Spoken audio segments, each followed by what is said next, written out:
Cleveland Browns.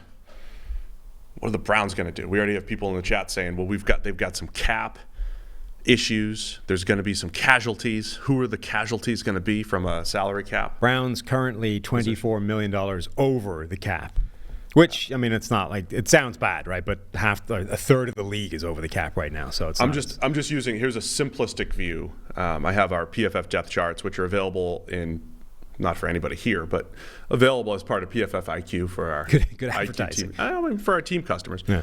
But we have, when I'm able to look at the depth chart, we've got their projected WAR, and their APY, just as, not the contract structure necessarily, but on the defensive side of the ball, Denzel Ward, Grant Delpit, Dalvin Tomlinson, Myles Garrett, and Zadarius Smith, all over 10 million APY. On the offensive side of the ball, it's most of their roster. Usually when you look at a depth chart, there's like 2 on each side of the ball that are making 10 million plus. We've got Amari Cooper, David Njoku, Joel Bitonio, Wyatt Teller, Jack Conklin, obviously Deshaun Watson, and then Nick Chubb. And one of the more common cut candidates, The Athletic just threw this out there and other places have as well, is Nick Chubb, right, as a potential cut candidate for a guy who's been so good but now coming off of injury. Well, they are in the same boat as every other AFC team that we were talking about in terms of the quarterback on the big money contract, with the exception being that their quarterback stinks. Like, so far, Deshaun Watson has been terrible for and this they team. lack the same type of flexibility because it's fully guaranteed. Right. It's a lot harder to move money. It's a shorter deal. It's the worst harder to of move the money contracts. around. It's the worst of any of the big money second Let me deals. start with this. Our friend of the show, Mike Tannenbaum, is on ESPN. He's one of the talking heads on ESPN. And so you got to say some stuff. And most people don't like the stuff that Mike says. He says some stuff that people say that's dumb. Okay. Just saying. So he said something that people criticized the other day. What'd He he say? suggested a trade of Deshaun Watson plus a second-round pick to Right. the Giants to get rid of his contract for Daniel Jones. Right. So I'm not talking about the specifics of what Mike brought up, but he's of the mind, as a former cap guy and GM, if he was the Browns, he'd be like, how do I get out of this thing? Right. I would pay people They have to be thinking about to that get at rid this of this. Are the Browns actually at that point, or are they going to still talk themselves into, well, before he got hurt, Right. things looked a little bit better. If they're not looking at that deal instead of thinking, okay, let's get a few people in a room and at least spitball how we could get out of this, right? Just no ideas, too stupid. Everything's on the table. You got to spitball all this stuff. Go in there and just give me some ideas, And if the bottom line ends up being we're stuck with it, then it will go no further and we won't tell anybody that this meeting ever took place. But if that isn't happening or hasn't happened already, they are not doing, due diligence and running the thing the way it should be. Now, the problem is everybody that was so insistent on making that deal happen in the first place is still there, and their jobs are tied to that, right? I don't know that there's anybody in that building, ownership aside, who can get out of that deal without costing their own job, right? Like, can Andrew Berry really go, hey, I found this deal with the Giants. The Giants will take this thing away from us. We have to give up a second-round pick, et cetera. Can he even make that move without immediately putting his head in the chopping block and just sacrificing his job for the betterment of the team long term? I doubt it. I mean, so I'm working under the basis that they have to roll with Deshaun Yes. Watson. So they're now in this position where they have the worst of the contracts for the big money quarterbacks that are causing problems for every franchise that's got one. The contract is so bad that it is still seen as an undesirable outlier that the rest of the league simply chooses to ignore, right? Contracts come up, the next quarterback's done.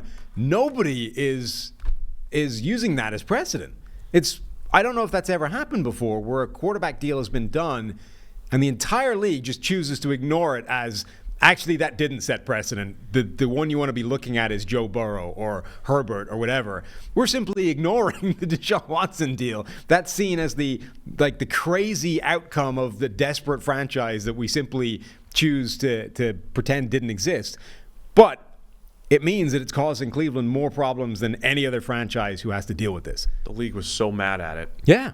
And they thought, I think initially they thought they were mad because they'd have to go down that route, but you're right, nobody's really copied it. But amazingly, they've all just sort of decided, no, we're simply going to ignore that. It's not precedent. It didn't count. It doesn't exist. We're choosing to use other contracts as the basis for the next one. So I'm gonna work under the assumption that he's still there. that he's going to still be there. Yep. Yes. On PFF.com, we do have. I assume this was Brad, right? Yeah, Brad just yesterday put his cut candidates out there.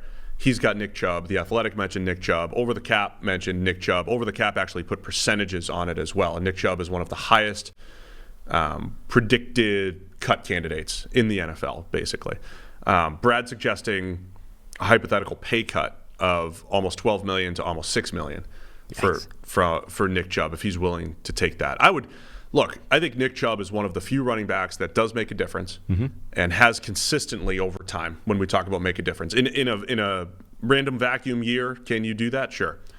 Consistently over time, Nick Chubb has elevated the Browns in their running attack. So I think the idea of a pay cut makes a lot of sense. I'm curious to know what happens at... Does it make sense for him, though?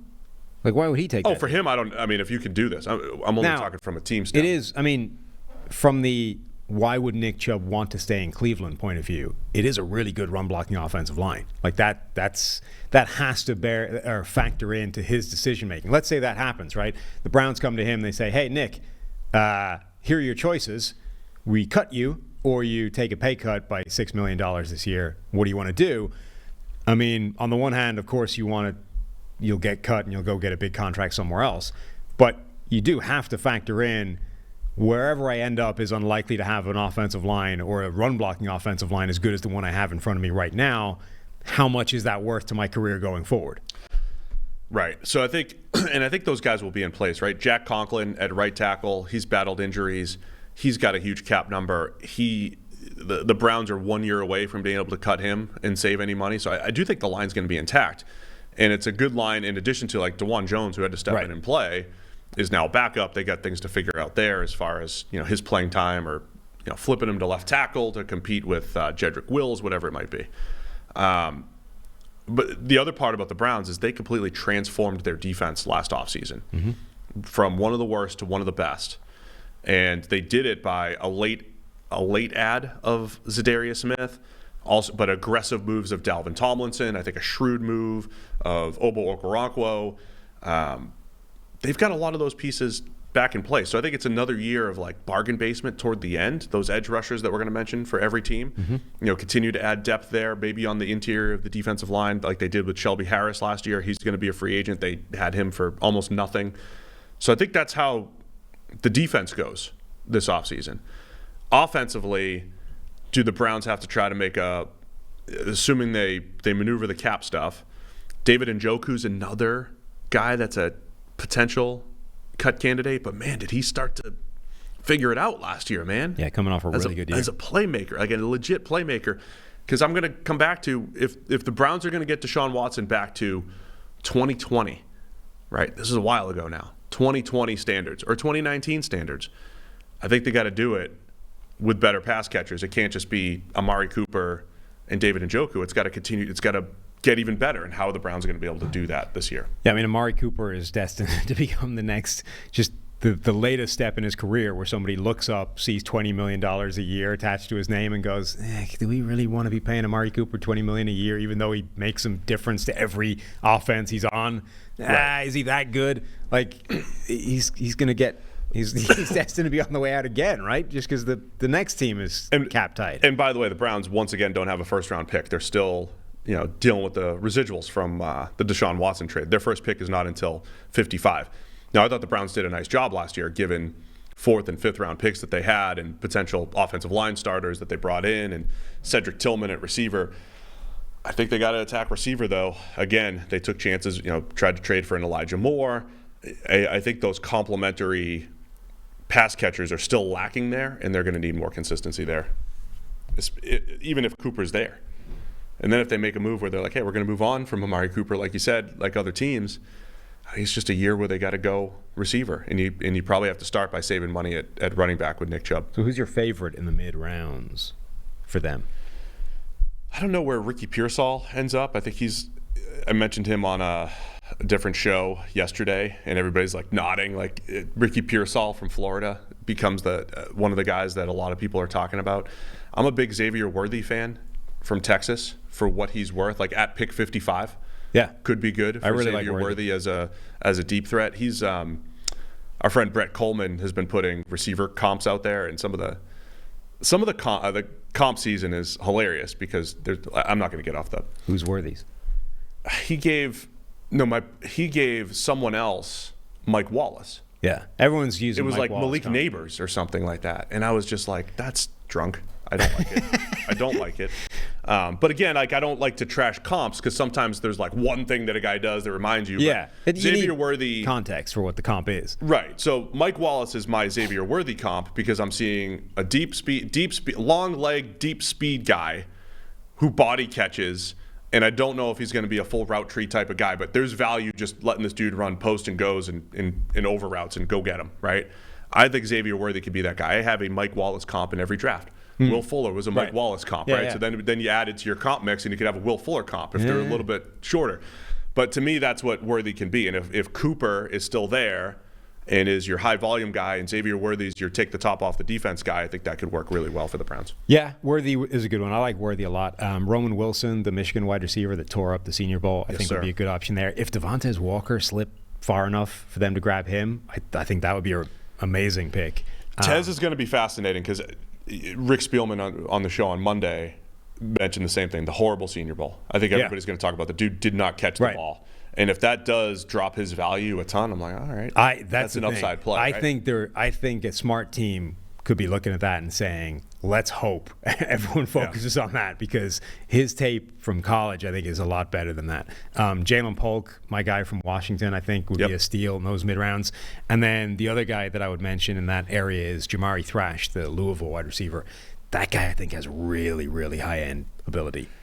So I know, like this is my strategy every year, and you could say, well, the Browns kind of did that over the last couple of years. They drafted Cedric Tillman and David Bell in the middle rounds. Yeah. They traded for Elijah Moore. None of those have completely hit yet. I do think Tillman has an opportunity to be a guy. And Elijah on the Moore too. outside Yeah, I mean, I think there's a world where even if they decide we've got to get rid of Amari Cooper, like if they hit on that mid-round wide receiver we were talking about, which is not a guarantee, obviously, but like Tank Dell was a third rounder, right? If one of those guys is a Tank Dell type of receiver right away, right? Whichever one they pick, added to Elijah Moore, added to Cedric Tillman getting better in year two, and if they keep David Njoku around, that's still a really good receiving core, even if you have to get rid of Amari Cooper. And if you keep him, it's insane. Yeah. So again, the Browns have to.